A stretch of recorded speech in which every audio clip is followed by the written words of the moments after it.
Magandang araw mga kaibigan. Bigyan natin ngayon ng opinion, reaction itong article sa Bilyonaryo. Meron na silang pinangalanan na kontraktor. Dati kontraktor siya ng matagal, tapos naging kongresista na ngayon dahil nanalo siya party list representative. Contractor Workers Solidarity. Ito, clueless daw. Contractor Garjola Force nagbigay 400 million into Vice Mayor's Estrellas flood control projects in Baliwag, where BBM found a ghost wall. Contractor turned Congressman Terso Edwin Loling Garjola allocated 400 million of his pork barrel funds to Baliwag, Bulacan, home of then Mayor Ferdinand Estrellas flood control projects, where President Marcos Jr. himself later discovered a ghost project.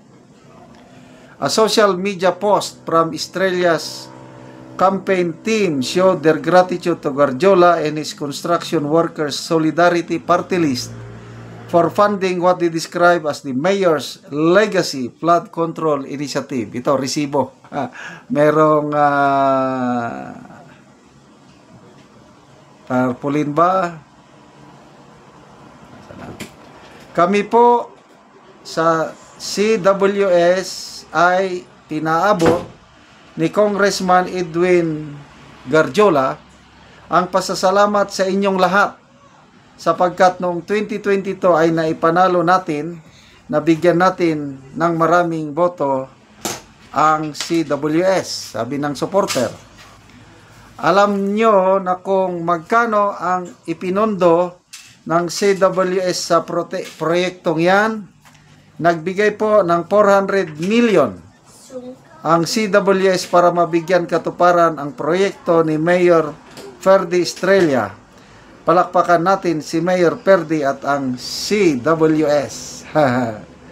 The supporter also highlighted the alliance between the Estrella family and Garjola's CWS. Sapagkat ang CWS po ay malapit sa puso ng Maestrella, katuwang po ang CWS sa mga proyekto na ilulunsad dito sa lungsod ng Baliwag. Ang CWS po ay number 35 sa inyong mga balota. Isa lamang po ang party list na dapat iboto. So Estrella, now a vice mayor with his mother Sonia Estrella succeeding him as mayor, earlier expressed surprise at the existence of one of the flood control projects, saying they only learned of it when President personally inspected the site. Wala pala, ghost project pala. In an official statement, Baliwag City Hall clarified, ang proyektong ito ay hindi dumaan sa pamahalaang lungsod at wala ring kaukulang dokumentong isinumiti sa City Engineering Office, maging ang koordinasyon o pakikipag-ugnayan sa alinmang tanggapan ng LGU. Marcos Islam, the 55 million reinforced concrete river wall project in Porokpor, Barangay Piel, implemented by SYMS Construction Trading after finding no actual work, despite official reports declaring it fully operational. Okay, so ito na, naglalabasan na mga resibo. 400 million na flood control project galing sa isang kontratista na naging Congressman Garjola. Ito, may ipapang balita tungkol sa mga flood control budget na napunta dito sa Congressman Garjola. Pakinggan natin ang balita ito. Balita rin ito ng Bilyonaryo Channel. At hindi dapat pinapahintulutan yun ng contractor ng flood control projects, kaanak na Manila ang pamilya ni CWS Party List Representative Edwin Garjola. Bilyon-bilyong pisong halaga na ng kontrata ang nakuha. Ang buong detalye sa agenda reporting George Cahiles. Kilalang kontratista si Congressman Edwin Gardiola bago siya sumabak sa politika bilang kinatawan ng Construction Worker Solidarity o CWS party sa Kongreso simula noong 2022. Mula taong 2000 hanggang 2008, sa ilalim ng administrasyon ni dating Pangulong Gloria Macapagal Arroyo, ang kumpanya niyang JSG Construction Company ang nakakuha ng pinakamalaking public works contracts na nasa higit 5.7 billion pesos batay sa ulat ng Philippine Center for Investigative Journalism. Sa parehong panahon, ang kumpanya naman ng kanyang kapatid na si Elmer Gardiola at asawa nitong si Elaine na E. Gardiola Construction ay nakakuha ng 2.3 billion pesos na kontrata.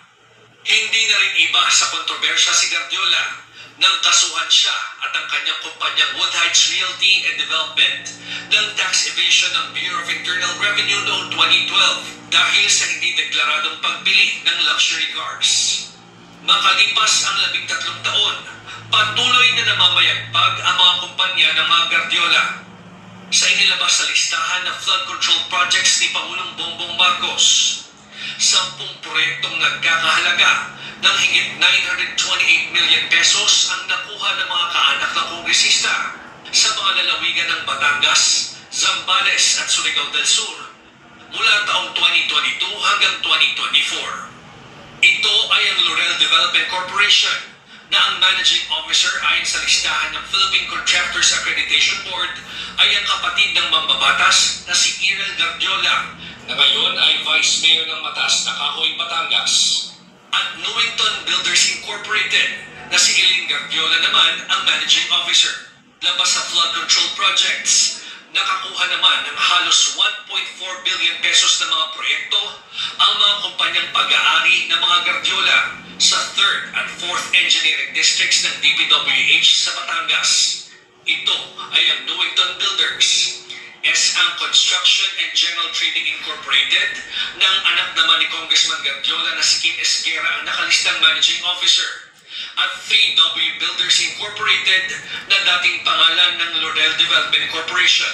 Sa gitna ng kontrobersya sa flood control projects, ipinanukala ni Senate President Jesus Escudero na ipagbawal na maging contractor o supplier ang mga kamag-anak ng mga opisyal ng pamahalaan.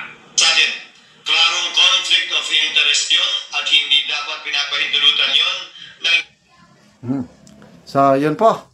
At least meron na lumabas isang kontratista na naging kongresista. Congressman Gardiola ng Construction Workers Solidarity Party List. Okay, so sana madagdagan pa ito. Yung sabi ni Senator Lacson na 67 of them, contractors. Sana lalabas na ang mga pangalan. Okay, salamat sa inyong pagsubaybay mga kaibigan sa ating channel. Nakakatulong kayo ng malaki sa tribong Talandig ng Bukidnon dahil ang sweldo natin sa channel na ito pantulong sa tribo. Sa ngayon, namimigay tayo ng mga libreng yero at pako para makapagpatayo ang tribo ng mas maayos na tirahan. Panoorin nyo ang video na ito. Yang natagaan na Mogsen. O karon magatop na ni sila.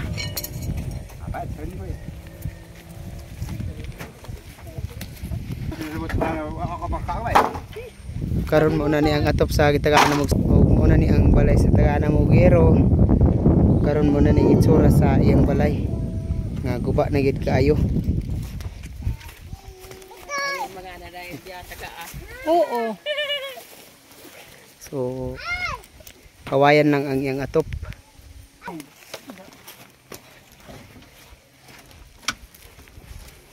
Pwede na may dahil pag-isan sa sani ma.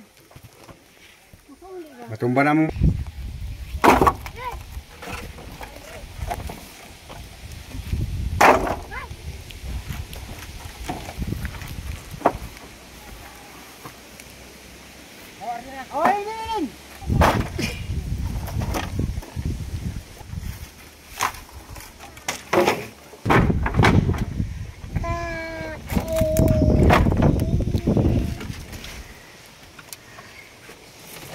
Una ni ang ilang kahimtang.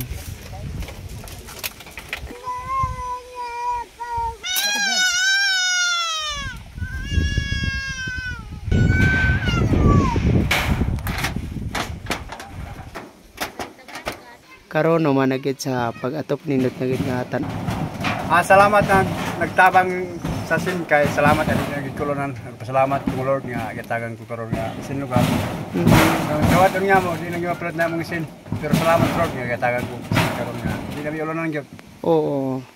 So pila na dito ka tuig imong balay? Duha na ka tuig. Antos gini sa mong balay nga ba na kanot na pero kaya mo ni sa tanto sa mo kanya mo tulok adlaw. Oo. So salamat kayo. Salamat sa ating sinaw.